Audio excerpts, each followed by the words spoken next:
پپا صبح ہے محمد علی جناح، محمد علی جناح.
میں درخواست کروں گا ممتاز دانشور ماہر اقبالیات تکمیل پاکستان کے دائی جو جہاد مسلسل کر رہے ہیں جناب زید حامد صاحب، میں ان سے درخواست کروں گا.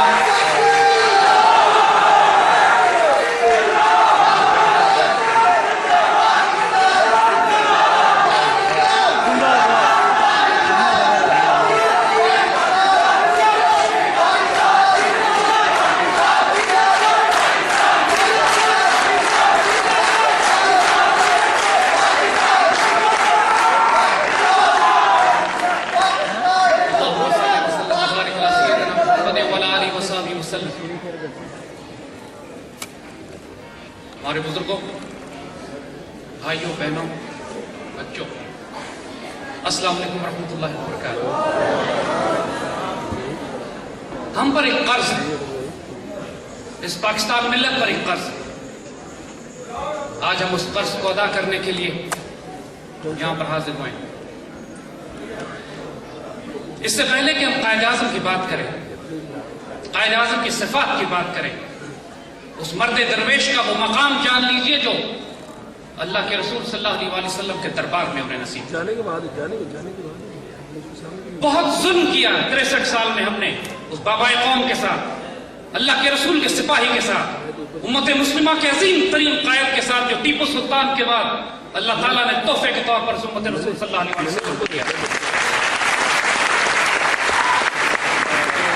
ہم 63 سال اس درویش پر بہتان باندھتے آئے، ہم 63 سال اس پر جھوٹ لگاتے آئے، ہم 63 سال اس کی بے حرمتی کرتے آئے، اس کے دین پر حملہ کیا، اس کے ایمان پر حملہ کیا، اس کے کردار پر حملہ کیا کہ وہ لادین تھا، وہ سیکولر تھا، وہ پاکستان میں سیکولر ریاست چاہتا تھا، اس کا اللہ رسول سے کوئی واسطہ نہیں تھا. کانگریسی مولویوں نے اس کو کافر اعظم کہا. جو لبرل سیکولر لادین مغرب کا غلام طبقہ تھا، اس نے اس کو اپنے جیسا کہا. اللہ کی قسم وہ مرد آزاد تھا، وہ اللہ کا ولی تھا، درویش اور فقیر تھا.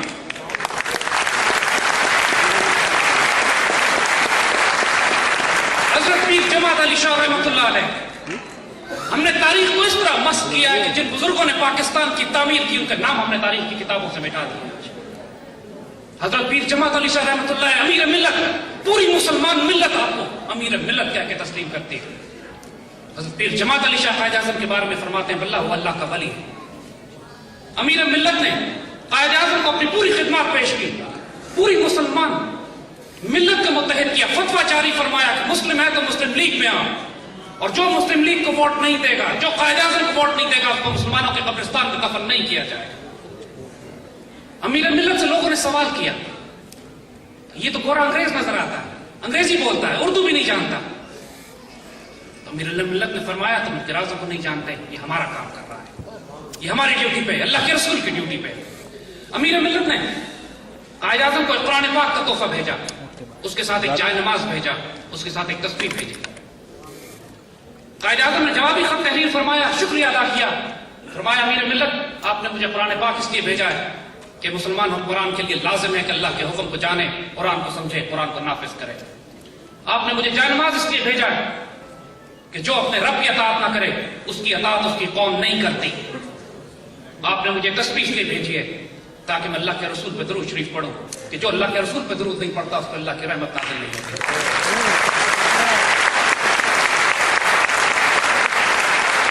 پھر جماعت علی شاہ فرماتے ہیں، جب یہ خط پیر جماعت علی شاہ کو ملا ہو، آپ حیران ہو کے فرماتے ہیں واللہ محمد علی جناح اللہ کا ولی ہے، میرے دل میں اللہ نے یہی باتیں ڈالی تھی، میں نے اس کا کسی سے ذکر نہیں کیا تھا، اس کو کیسے معلوم ہوا کہ میں نے یہ اس نیت سے یہ تحفے اس کو بھیجے۔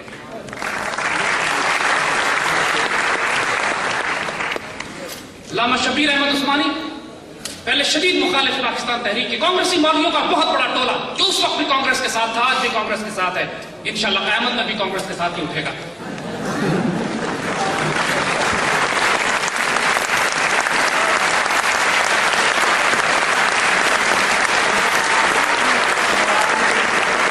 علامہ شبیر احمد عثمانی راتوں رات قائد اعظم کے عاشق بن جاتے ہیں، راتوں رات قائد اعظم کے خادم بن جاتے ہیں۔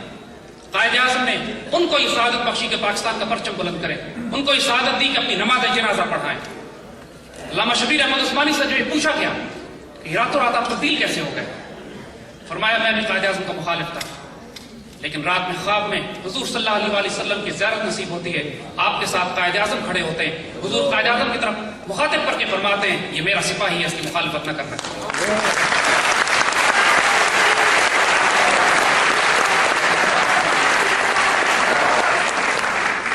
یہ وہ قائد اعظم جن کو پورے ہندوستان میں سے سلیکٹ کرنے والا وجود مرد قلندر وقت کا درویش علامہ محمد اقبال رحمۃ اللہ علیہ، علامہ اقبال سے پوچھا گیا کہ آپ نے اس وجود کو کیوں سلیکٹ کیا، فرماتے ہیں he's uncorruptible, unpurchasable، نہ یہ خیانت کرے گا نہ بکے گا۔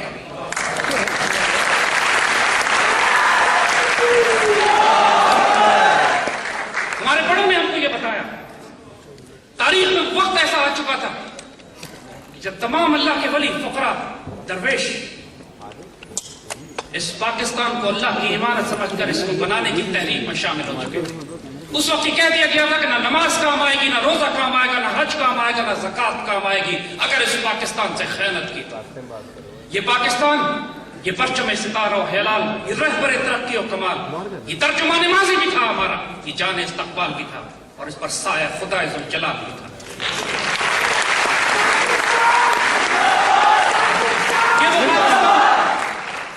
یہ وہ پاکستان جو مدینہ کی ریاست کے بعد پہلی مرتبہ 1300 سال کے بعد مدینہ ثانی کے طور پر امت مسلمہ کو تحفے میں دیا گیا، جس کا نظر، جس کی فکر، جس کی سوچ علامہ اقبال نے دی، اور جس پاکستان کو بنانے کی ذمہ داری اللہ کے رسول نے اپنے جس سپاہی کو دی، اس کو محمد علی جناح سے قائد اعظم بنانے کی ذمہ داری بھی علامہ اقبال کے حوالے کی گئی۔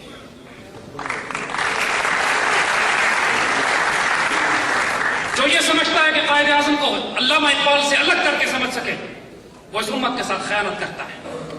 1940 کے جلسے کے بعد اسی لاہور میں جب تکمیل پاکستان کا جلسہ کیا جاتا ہے، قائد اعظم سب سے پہلے علامہ اقبال رحمۃ اللہ علیہ کے مقام پر پہنچتے ہیں اور اپنے سیکرٹری مطلوب الحسن سید صاحب کو مخاطب کر کے کہتے ہیں کہ آج علامہ اقبال کتنے خوش ہوتے ہیں کہ میں نے وہی سب کچھ کیا ہے جس کا آپ نے مجھے حکم دیا تھا۔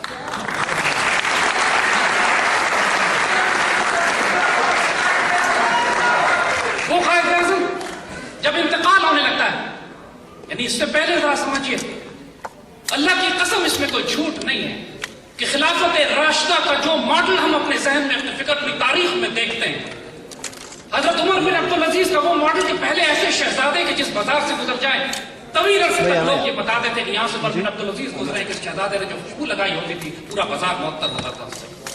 اس کے بعد جب وہ خلیفہ، جب وہ درویش خلیفہ بنتا ہے، اس کے بعد حال یہ ہوتا ہے کہ اس کے پاس کھانے کی روٹی نہیں ہوتی۔ یہی محمد علی جناح جب 1920 کی دہائی میں شادی کرتے ہیں تو اپنی بیوی کو لے کے مالابار ہلز جاتے ہیں اور صرف اپنے گھر کے غسل خانوں کی تعمیر پر 50,000 روپیہ اس وقت کا خرچ کرتے ہیں۔ لیکن جب محمد علی جناح سے قائد اعظم بنتے ہیں، اس مملکت خداداد، اس مدینہ ثانی، اس پاکستان کے گورنر جنرل بنتے ہیں، اس وقت ان کے ڈاکٹر 1.5 روپے کا موزہ آپ کو پیش کرتے ہیں، آپ یہ کہہ کر رد کر دیتے ہیں کہ غریب ملک کے مسلمان ملک کے سربراہ کو زیب نہیں دیتا کہ اتنا مہنگا موزہ پہنے۔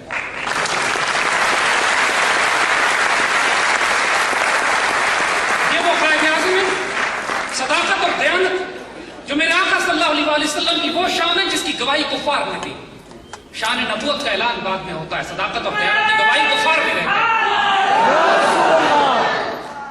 قائد اعظم رحمۃ اللہ علیہ صداقت اور دیانت کا معاملہ دیکھیں، جب اقبال فرماتے ہیں انکرپٹیبل انپرچیزیبل، نہ خیانت کریں گے نہ خریدے بیچے جا سکتے ہیں۔ سرکاری استعمال کے لیے گورنر جنرل ہاؤس کے لیے 37 روپے کا فرنیچر لایا جاتا ہے۔ فرنیچر کی لسٹ دیکھتے ہیں، اس میں کوئی 6-7 روپے کی کرسی اضافی ہوتی ہے، پوچھتے ہیں یہ کس لیے آئی؟ فرمایا آپ کی بہن کے لیے، محترمہ فاطمہ جنہیں آپ کے ساتھ رہتی ہیں، خدمت کرتی ہیں، مادر ملت ہے۔ قائد اعظم اس پر لکیر لگا دیتے ہیں، اس کے پیسے بیت المال سے نہیں جائیں گے، فاطمہ جنہ سے اس کے پیسے لو، مسلمانوں کے پیسے اس پہ خرچ نہیں کیے جائیں گے۔ کابینہ کی میٹنگ ہو رہی ہے، کیبنٹ کی میٹنگ ہے، ADC پوچھتے ہیں کہ وزراء تشریف لا رہے ہیں تمام مسلمان ریاست کے، ان کو چائے کے ساتھ کیا پیش کیا جائے؟ قائد اعظم جلال میں آ جاتے ہیں، کیوں یہ گھر سے کھا کے نہیں آتے؟ رواج بن گیا کہ کابینہ کے ممبروں میں کسی کو کچھ کھانے کو نہیں دیا جاتا۔ یہ صداقت اور دیانت اور غیرت، میں آپ کو بتائیں بندہ مومن کی، بندہ آزاد کی غیرت کیا ہوتی ہے۔ آج استغفر اللہ العظیم ہمارے حکمران جن کے نہ ہاتھ پاک ہے نہ دل و نگاہ پاک ہے، پلید ناپاک حرام میں پلے ہوئے لوگ، یہ کیا جانے غیرت کیا ہوتی ہے؟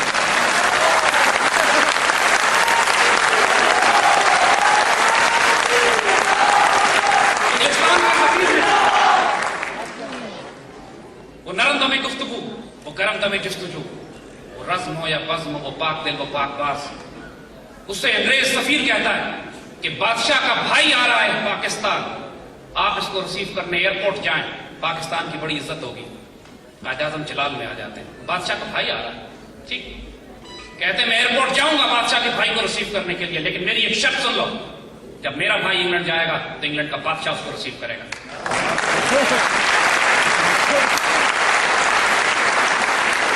یہ وہ قائد اعظم ہے، جب آپ کا انتقال ہونے لگتا ہے، زیارت میں اپنے ڈاکٹر سے کہتے ہیں اب میں بہت اطمینان تسلی کے ساتھ دنیا سے جا رہا ہوں، میرا ایمان ہے کہ یہ پاکستان ہرگز وجود میں نہیں آتا اگر اس میں فیضان نبوی شامل نہ ہو،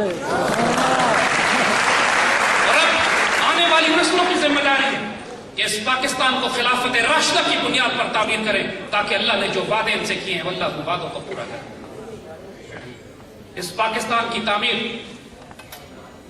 وہ قائد اعظم جن کی پشت پر علامہ اقبال جیسے مرد قلندر و درویش، پیر جماعت علی شاہ جیسے اولیاء، شبیر احمد عثمانی جیسے علماء، اور پھر علامہ اقبال کے خواب کی جو تعبیر پاکستان بننے کے بعد ہماری تاریخ کی عظیم ترین تقریر پاکستان بننے کے بعد جو کی گئی، وہ لیاقت علی خان نے وہ تقریر کی جو قرارداد مقاصد پاس کرتے ہوئے لیاقت علی خان نے جو بات فرمائی۔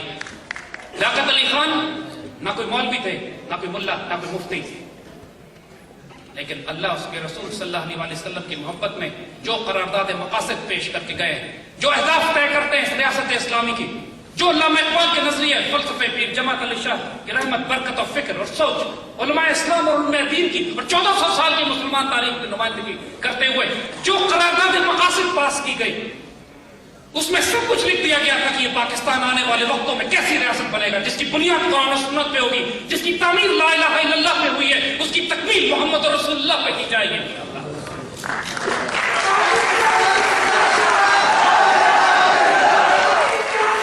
آج ہم 63 سال سے اس خیانت کے مرتکب ہو رہے ہیں۔ اس پاکستان میں ایک روشن خیال مغرب کا غلام طبقہ، دوسرے وہ ملا جو قائد اعظم کو کافر کہتے رہے، امت کو کنفیوز کر کے رکھ دیا، امت کو پریشان کر دیا اس جھوٹ اور بہتان میں۔ اب وقت آ گیا کہ ان دونوں خرافات اور جھوٹ کو آنے والے وقتوں کے لیے دفن کر دیا جائے۔ قائد اعظم نے اس پاکستان کو اس لیے بنایا تھا کہ یہاں خلافت راشدہ کا نظام ہوگا انشاءاللہ۔ قائد اعظم نے اس پاکستان کو اس لیے بنایا تھا کہ یہاں پر قرآن و سنت کا نظام نافذ کیا جائے گا۔ قائد اعظم نے یہ پاکستان اس لیے بنایا تھا کہ اس کو مرکز بنایا جائے گا کہ ایک ہوں گے مسلم یہاں سے حرم کی پاسبانی کے لیے، نیل کے ساحل سے لے کر تابخا کے کاشمیر تک۔ اور قائد اعظم نے اس وقت غیرت و جرأت و دلیری دیکھے جب پاکستان بنا بھی نہیں ہے، لیکن مسئلہ فلسطین کھڑا ہوتا ہے، انگریزوں کو مخاطب کر کے انگریزوں کو جلال میں فرماتے ہیں کہ اگر مسئلہ فلسطین پر مسلمانوں کی عزت کا سودا کیا گیا تو پوری مسلمان دنیا میں ماگ لگا دیں گے. اس وقت اپنا ملک نہیں ہے لیکن پوری مسلمان دنیا کے لیے جذبہ، تڑپ، جنون، عشق اپنے قلب میں، اپنے وجود میں رکھتے ہیں. اس قائد اعظم پہ تہمت لگائی جاتی ہے نعوذ باللہ کہ سیکولر تھے، لادین تھے، لادین ریاست بنانا چاہتے تھے. آسمان کیوں نہیں پھٹتا، زمین ان کو کیوں نہیں ہڑپ کرتی؟ ان بدبختوں کو جو اتنا بڑا بہتان اس فقیر پر لگاتے ہیں. آئندہ آنے والے وقتوں میں اس پاکستان کی تکمیل انشاءاللہ اس کی تکمیل کی جائے گی. اس پاکستان کی ہاں اور نہ میں انشاءاللہ دنیا کے فیصلے ہوں گے. یہ وہ تقدیریں جو لکھ دی گئی ہیں. اللہ صرف ان خوش نصیبوں کو تلاش کر رہا ہے جن کے ذریعے اپنے فیصلوں کو نافذ کرے گا.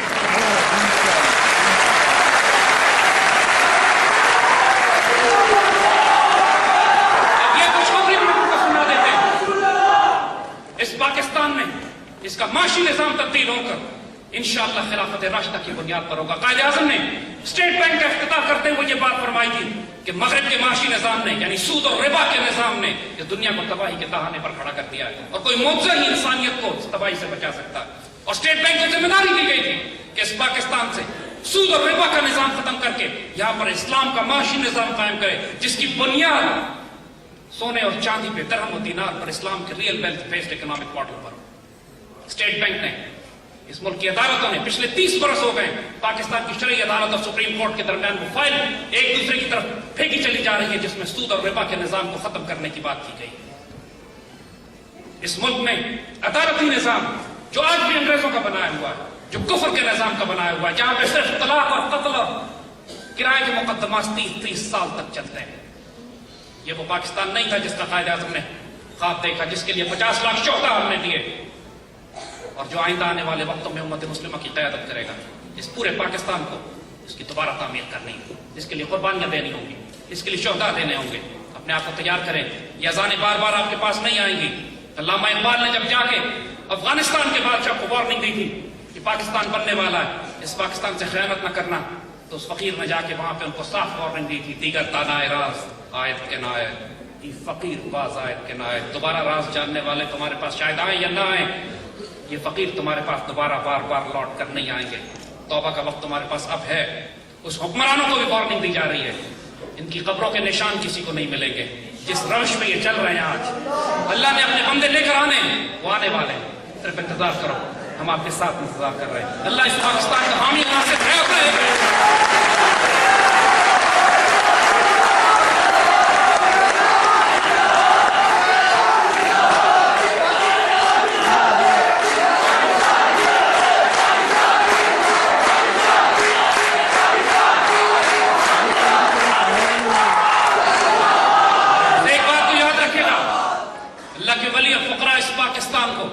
یہ پاکستان جس کے صوبے بھی اللہ کے رسول کے حکم سے جڑے ہوئے ہیں، اس کو توڑنے کی بات کرتے ہیں.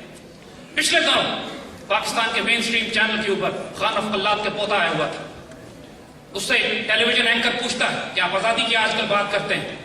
اس وقت جب پاکستان بن رہا تھا تو خان آف قلات نے کیوں پاکستان کا ساتھ دیا، کیوں پاکستان سے مل گیا، اسی وقت آزادی کا اعلان کر دیتے. تو خان آف قلات کا پوتا لائیو ٹیلی ویژن پر کہتا ہے ہمارے بزرگوں نے سوچا تھا کہ پاکستان سے الگ ہو جائے، لیکن پھر خان آف قلات کو خواب میں حضور صلی اللہ علیہ وسلم کی زیارت ہوتی ہے. حضور جلال میں فرماتے ہیں پاکستان بن رہا ہے، خبردار خیانت نہ کرنا، شامل ہو اس کے ساتھ.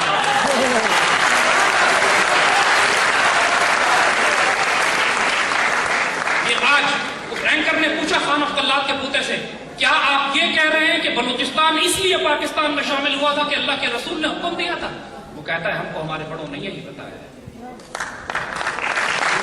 یہ پاکستان بزرگ فرماتے ہیں کہ یہ صالح علیہ السلام کی اونٹنی کی طرح ہے، معجزے سے بنا ہے، معجزے سے قائم ہے، اللہ کی نشانی کے طور پہ رکھا گیا. جس نے اس سے خیانت کی اس کی جڑ اکھاڑ دی جائے گی. اس پاکستان سے خیانت نہ کیجیے گا. اپنا دل، اپنی جگر، اپنی جان جو اس پر قربان کرنے پڑے. کبھی یہ سوال نہ کریں کہ اس پاکستان نے ہمیں کیا دیا. اس پاکستان نے ہمیں عزت دی ہے، آبرو دی ہے. یہ پاکستان مدینہ ثانی جس کا لفظ پاکستان اگر اس کو عربی زبان میں ترجمہ کریں، پہلا کلمہ طیب، طیب مانے اور استان کہتے ہیں مدینے کو، علاقے کو، شہر کو، ٹیریٹری کو. اس کا تو فارسی لفظ پاکستان ہے، عربی ترجمہ اس کا مدینہ طیبہ بنتا ہے.